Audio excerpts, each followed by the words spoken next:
Good morning, good evening, good afternoon. Welcome to another show on the Sports Music and Live podcast. Got Paul back to me today. Hi everyone, how are we doing? Yeah, so we've had a little break, been on holiday. Paul's been grafting in with the band that he's in. We're not going to do a music one again today. I think for those who watched the last one, we said we were going to do about international football or another football. Actually, no, we didn't say that. But we decided in a week we're going to do an international football one because I know a few people that don't like international football. Me being one of them, I'm not. Yeah. I only like the tournaments. I only like the Euros and the World Cup. I'd also watch Copa America if it wasn't on. I think it's on at the same time as the Euros. Yeah. But it's pretty much it. Actually, I'm not really into the qualifiers and Nations League and all that sort of thing. See, I am, but. I used to back in the day. That was England was life or death. Yeah. But now I don't know. It's not the same. We got immune to England being. Well, I'll tell you what. Underwhelming, shall we say? Yeah, but I think we've been there. I just think it's.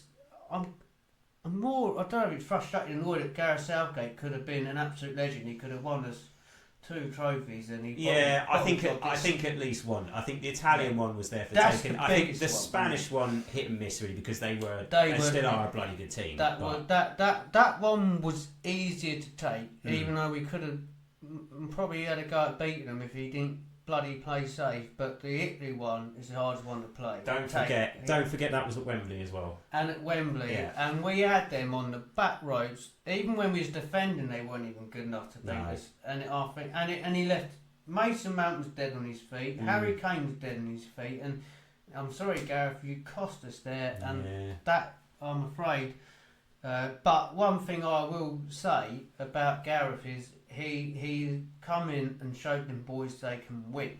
Now with Thomas Tuchel coming on, like if anyone's listening in Germany, I'm guessing you probably, because of our footballing rivalry now, should I say, will hate it more than us. It's not that he ain't a good manager. I'm a Chelsea fan. I love Tuchel, what he done for our club, but I just didn't agree with having him coming in and doing that. I think there was some good English managers out there that could have done it. And what are your thoughts on Tuchel? Well, it's one of those things. I saw someone was saying recently that if Tuchel, if he wins something with England, so let's say he wins the World Cup, unlikely. I don't think we can win it. But if he wins the World Cup, he's an absolute legend. If he doesn't win the World Cup, we're going to be like, what the hell did we get a German manager for? So he's got to win it. He's got to win it unless, and do you know what I mean? Yeah. To be kind of not hated, I think, because otherwise, right. What I was going to say, he was going to be hated. He's going to be hated in Germany. Yeah. And if he doesn't do it, he's going to be hated by by English as well. With the Germans though, I correct me if I'm wrong, but I do think they see the Dutch rivalry as bigger, more important. Do you know what I mean? They're not. I think they still, there's a bit of a rivalry there with England, but they would rather beat Holland if you gave them the choice. The World War, which the rivalries come from, is done with now, and it's absolutely. It's just a footballing rivalry. You know what I mean? But I've met Germans in Egypt and got on very well. They're good sound of pound.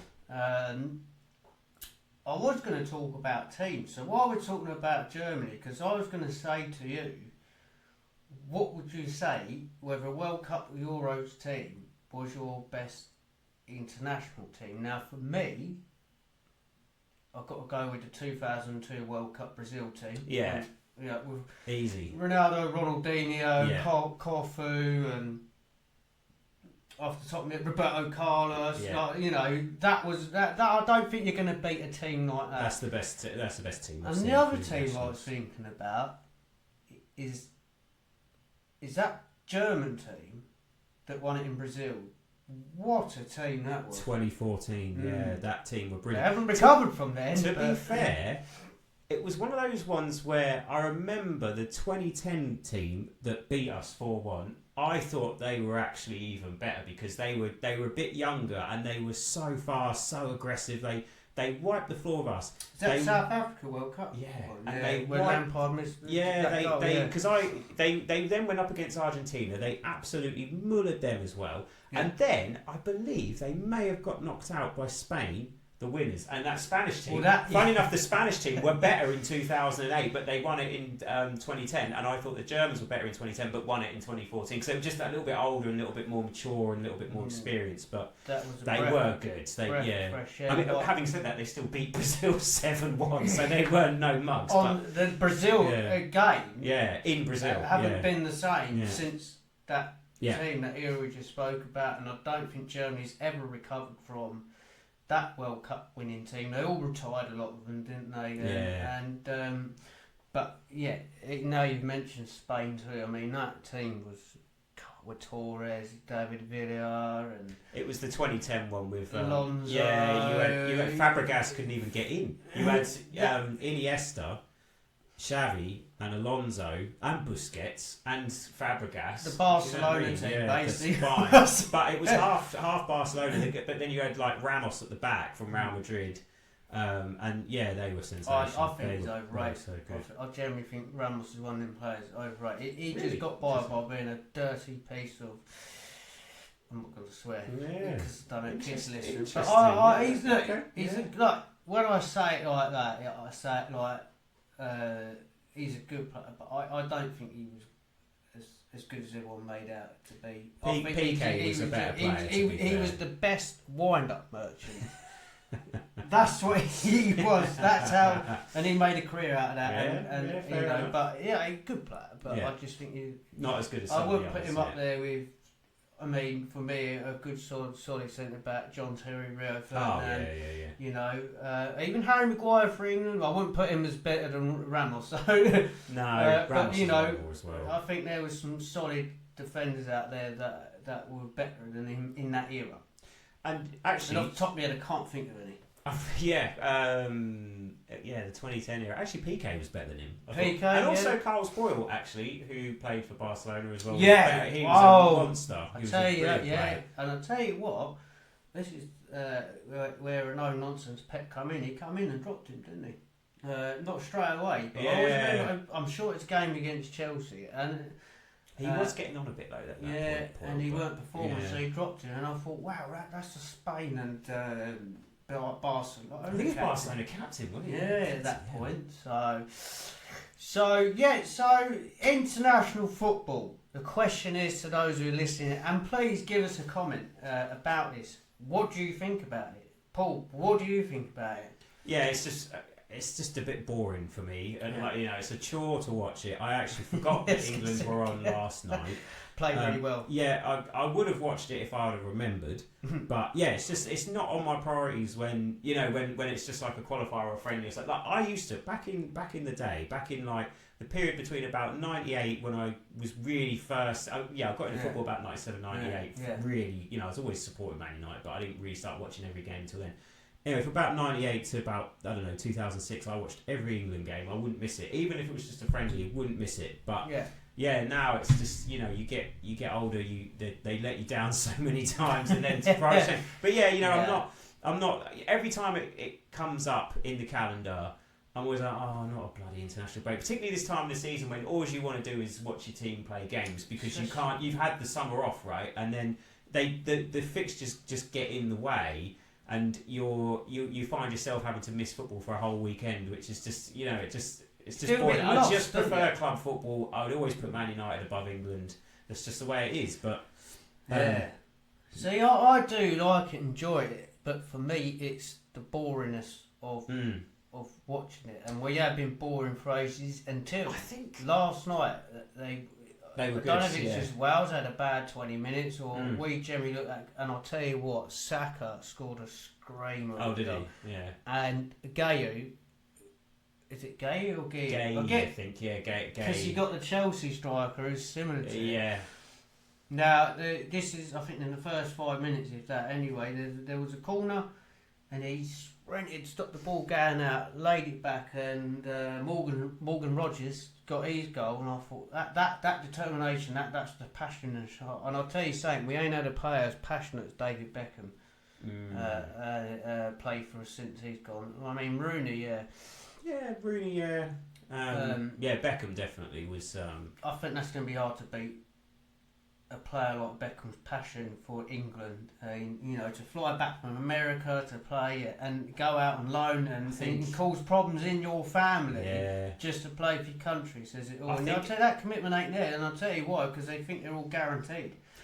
I also think that he was probably the last player who put playing for England above playing for his club, whoever he was playing for.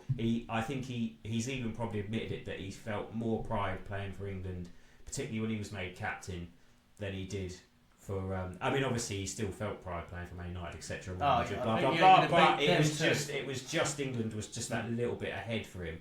Whereas the others now, they're going to have loyalty to their clubs. International football's probably like loyalty a little bit of a laugh, money, and there ain't there ain't.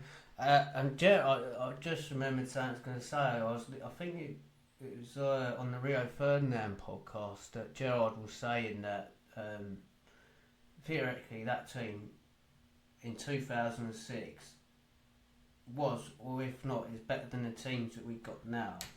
But he said the problem was it was all their egos.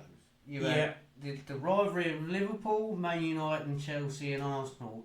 Let's forget about Arsenal, because no offence to Arsenal fans, I know you're probably going to kick off with that, but I don't think there were many, because if I remember rightly, there weren't many English. Theo Wilcox was the only one, roughly, I can think of at that time, that was the only Arsenal English player, because at one point he was the only English player for Arsenal in the starting lineup, if I remember right. Sol Campbell, but I don't think he, from memory, he didn't go to the 06 World Cup. I think the Euro 04 was that it for, was it for him. So back end of it. Well, when you got Terry and Ferdinand, Arsenal were just starting to sort of drop off a bit by then as well, because it really was the top three were Man United, Chelsea, Liverpool back then. That was the rivalry. I would put Arsenal in there anyway. They were hovering around. They were still top I'm four. I'm sure they might have had, but and he reckons because of their egos, that's what cost them winning games. And I remember the 2010 World Cup, and I think that's when Terry just been dropped for captain and Gerrard come in, and Capello that they caused us problems before we even went there. Yeah, it was a nightmare. And Terry was saying what they made us sit in hot suits and they let us sit in comfortable, so it was hot and bothered when we got there. And going back to what I was saying, you could see the separation in the training camps. Apparently Liverpool over there, Man United, and there had been a big argument. You could just read the body language, and it was a shame because that was an amazing team. 2006 World Cup, I generally thought we were going to win that because the team we had, Chelsea were flying, Man United, also, the English clubs used to get pretty much to the last four of the Champions League every year. Yeah. There'd at least be one of them, sometimes two in there. Maybe because we had more foreigners, isn't it? Probably was, I don't know. But I've seen an interview with Lampard, and because I saw, I think it was Ferdinand, Gerrard, Lampard discussed it. And there's lots of different opinions as to why they failed. If you ask Sir Alex Ferguson why we failed, it's because we didn't play Scholes. And it's because we didn't play Scholes in his proper position, because it was Lampard and Gerrard were favoured. If you ask Lampard, he says it's because Sven was too rigid with his 4-4-2. And he said that him and Gerrard both wanted to go forward, and they didn't have they didn't have a holding player in there like Owen Hargreaves or Carrick to mop it up. Because Owen Hargreaves was bloody injured. And actually, to be honest, I actually think Lampard and Gerrard, they couldn't play together. Whoever it is needed to only pick one, and for the balance of the team was just well off. Had to be Lampard. Probably did, in all fairness, I've always said this, that Gerrard was a cracking player, but I'm going to back Lampard on Chelsea, and Liverpool fans without a doubt will back Gerrard. Lampard had a better England career though, mate, in fairness. I think he had a better career all round. Probably did. One more, didn't he? Won everything, he's more intelligent, but what I'd say, defensive wise, Gerrard was more better, and he adapted more better to that. Even later in his career, he was more of an all-rounder midfielder than Lampard. Yeah. But so that's the argument for me then too. But do you know what? So I've got my own intelligence-wise, I'd say this is why I think Lampard beats Gerrard, because of his intelligence-wise. Yeah. I've got my own opinion as to why they failed as well. It's another thing that doesn't really get talked about. So I think 1 to 11 they were brilliant, because there probably wasn't a direct weakness, even though I think I do agree with Lampard in that he should have done a 4-3-3 and dropped either Owen or Rooney up front and either Lampard or Gerrard in the middle and balanced the team better. But Also, the other thing I think is from 12 to 24, so the subs and the reserves, the depth is crap. Do you know what I mean? I just don't think, like, when you say I like don't Gary know. Neville gets injured, Danny Mills comes in. What do you mean the back four? I mean, Anywhere, mate. Anywhere. Honestly, like they had a lot of depth in midfield with Carrick and Who's that? Hargreaves, but they had like did you Darius say Vassell. Danny Mills? Yeah, Danny Mills. Who's that other one? He played for Charlton. Oh, that was Luke Young, Luke is it? Young. I tell you, well, He was all right, but you know they're Yeah, not. but- They're not international footballers. You know what I mean? And then like Darius Vassell did well, but I think I liked him to be Peter fair. Crouch did well, but again, this- they're not world beaters. Not at you know what that. I mean, they're Not at that point for Crouch, but Crouch. I think Crouch is one underrated player. Yeah, I think he's so underrated. And then player. another one, left wing. All right, Joe Cole gets injured, and then Stuart Downing comes in, and you're just like, I just can't Yeah. see it. You know, I liked Heskey, but he weren't it up front, and but whereas Heskey was funny more enough- for a player like Owen, wasn't he? Like we said before, like Owen having with him all day long. Yeah. And Gerrard, and I totally agree with Gerrard when he says this. Rooney was our best player at that time because Yeah. he can play anywhere, and Yeah. I honestly he doesn't get enough credit. People used to slate him towards the back end of his England career, but like for people that know football, did you watch how he adapted? He dropped back into he a was fantastic for most of his counter-attacking career, midfielder. Cam, that's what they call him now. Cam, you know. Number 10, yeah. And he was. I love Rooney, and I'll tell you what. I'd have him up there as one of the best of all time. Obviously, Joe Cole is. But yeah, so going back to the international debate. See, I like it if the football's going to be good, and it hasn't been. International football's a lot slower as well, and I think that's where I have the problem, is that it's not just England. Pretty much any team you watch, the pace of the game it's just slower. It's more boring. It's more, it's not as interesting to watch. It's probably not as tactical because again the coaches don't have time to develop any kind of strategy or anything like that. So it is just a bit. I don't know, a bit pedestrian and a bit laboured and just generally uninteresting. And the tournaments are getting like that as well. I thought the last Euros tournament was dire in terms of quality. I thought it was really poor. And it's a shame really because we have seen, I still think my favourite World Cup ever was '98. That was just unbelievable. Do you know what I mean? The quality of that was spot on. And even 02, there was a lot of really good football played in that tournament and a lot of shocks as well. But it's just remember it was either Japan or South Korea player that played in Italy and he scored against Italy and knocked him out. He got sacked from his club, didn't he? Yeah, he did. That's a very good memory for me. I remember being in Lanzarote to start off and watch it. Even Ireland had a cracking team then. Last time they had a good team. They got to the last 16 that year. They did. They Is qualified. that one Roy Keane walked out and got sent home? 02, yeah, definitely. But Damien Duff and Robbie Keane up front. Damien Duff, what a player he was. I don't know if Scotland were there. Was it? No, they haven't been. After the late 90s, they never really recovered. They're coming back. I think they were at the '98 World Cups. I think they played Brazil and got absolutely spanked. I think that's the one Ali McCoy's got dropped from. There's a story of Ali McCoy saying him and Gaz were crying their eyes out because they both got dropped. Yeah, so. That's the last World Cup I think Scotland have been to. Was the '98 one. I mean, so for me, which I think's again the workload of the players, and it's a pointless workload. And this is just so that new FIFA guy can coin a bit of money, whether it was Seb Blatter or this new fella that come in, is that Nations League. I don't know anyone that sees the point of it. No, and obviously, like, do you know it's what? Just a pointless competition. If you said to me, if I could name the last winners of the World Cup probably up to about, I don't know, 82, probably even 82, I think it was Italy that won it, or anyway. But the Nations League, I couldn't tell you who the first, last, second, third winner was. Yeah, do you know what I mean? I believe Portugal might have won it twice, but I definitely. And this is I might have got that wrong. I don't know. Yeah, no, that's the one thing I don't take notice in. And I generally think that one is a waste of time. So let us know on your thoughts on that one too. Do you think the Nation League's a waste of time? do you see? I do. The South American teams doing it. And what one do they do? They've got Copa America. Copa America, which is basically our Euros, isn't it? I believe they have a Gold Cup as well. I don't know. Right. I think they used to, where you would get the American, the whole. Oh, So you all would the get like Americans. Canada and the United States in it, and then the South American teams. But I can't remember if that is still a thing or if Yeah. I've even got that right. Yeah. But- See, that's. Yeah. So that's my thoughts on international football. It's a good game. There's a lot of teams that are struggling, even in the Euros. And I don't care if you're Italians and you're listening to this. You were overrated in that competition, right? You were good at some points, but what have you done since then? Nothing. You didn't even make it to the last World Cup. So Yeah, watched the whole thing on the decline of Italian football recently on YouTube. It was really interesting because I do remember when Serie A, obviously back when I was a kid, that was the league. Do you know what I mean? They had all the players. They had all the best players in the world were in that league. The depth in the teams. Anyone could win it every year, from Juventus, Lazio, Inter Milan, AC Milan, Parma. They all had really good teams.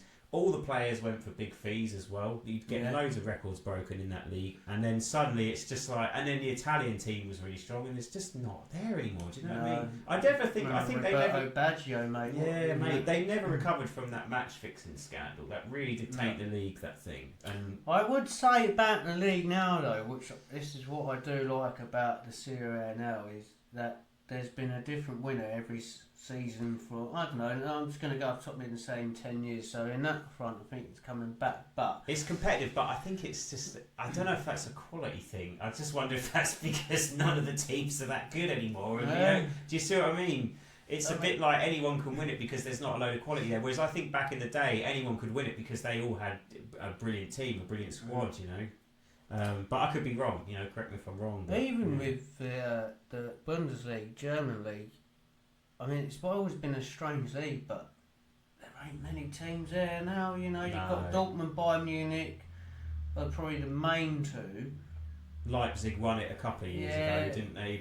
Or last year, but it's just not. Yeah, but Bayern Munich are always. I mean, haven't they won the last 10 out of 11 or something like that? Yeah, and again, like Werder Bremen used to be a good team. Yeah, Wolfsburg were alright as well. Yeah. Sorry, if you can hear that, that's a motorbike in the background. Does happen round here, unfortunately. Yeah, unfortunately, we're not highly qualified podcasters with all the gear. We just do it off a laptop and have a laugh. One day I will have a soundproof room and you won't remember that. We're the more subscribers, so please like, subscribe, and share and all that, and we'll be able to bring you. Yeah, we'll get a better treated room and everything. We're not begging, not. But I tell you, so going back to what is surprising too is it's how good that French team is, because there aren't many. That's another strange thing. You look at Bordeaux now. I think they're in like their third division. Yeah. But they you got to say they have got. They just the strongest team out quality footballers, don't they? Just every year. And then I thought maybe after when they won the World Cup in 2018 that they might struggle after that, because that was their golden generation. But then you think they're just pumping another one out. Do you know what I mean? Like all the ones that are coming through now look really good, and they could probably win it again in 2026. I wouldn't bet against them. Yeah, that's the one that was in. Was it Abu Dhabi? That last World Cup?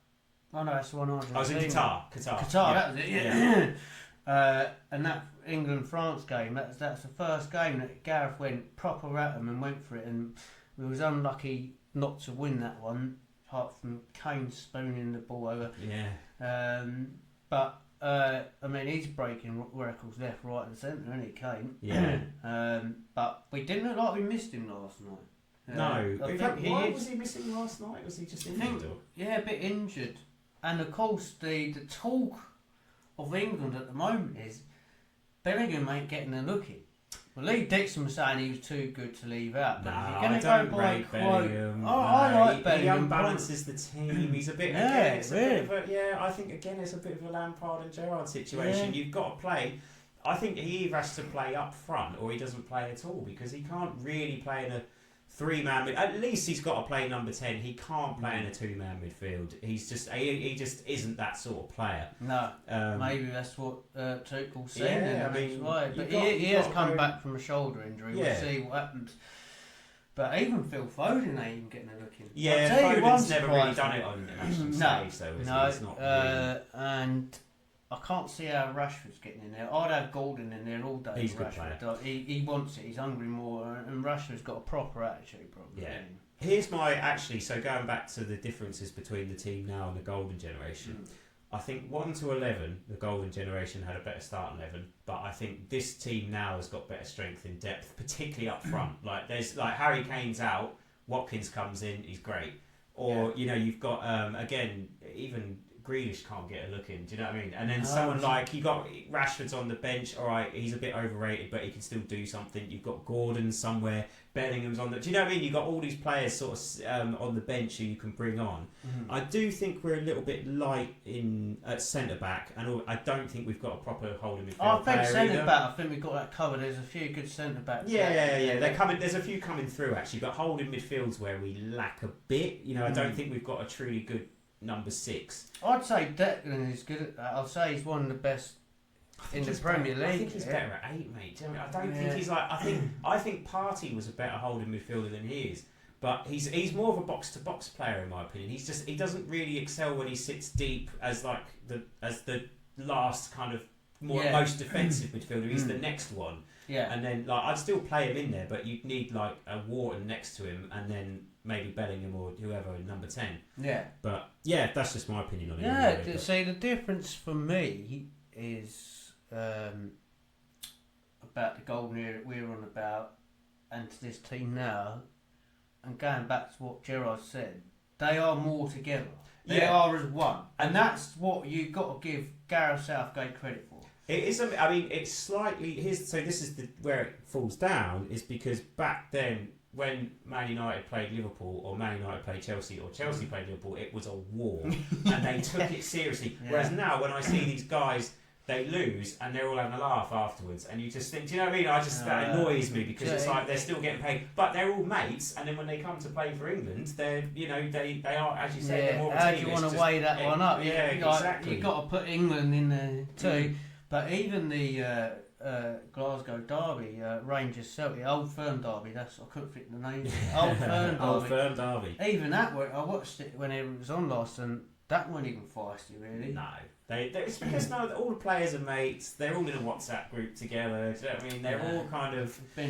they're all there's not that, they're kind of professional, and they probably don't want to lose, but they don't care that much. Whereas I think back in the 2006 era, when they lost, that hurt. Do you know what I mean?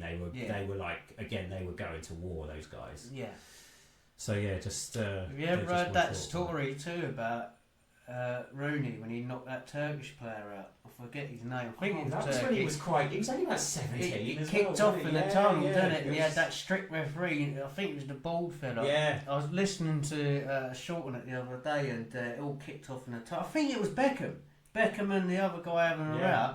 And out of nowhere, Rooney throws a big right hand over because he was a really good boxer. He got knocked out, didn't he? In his kitchen by Phil Bardsley. Famous video going around. So, have you got any more you want to cover on international football? Just about this. Yes, go on. Yeah. So there will be a change, and again, I'm not really a fan of this because I would rather.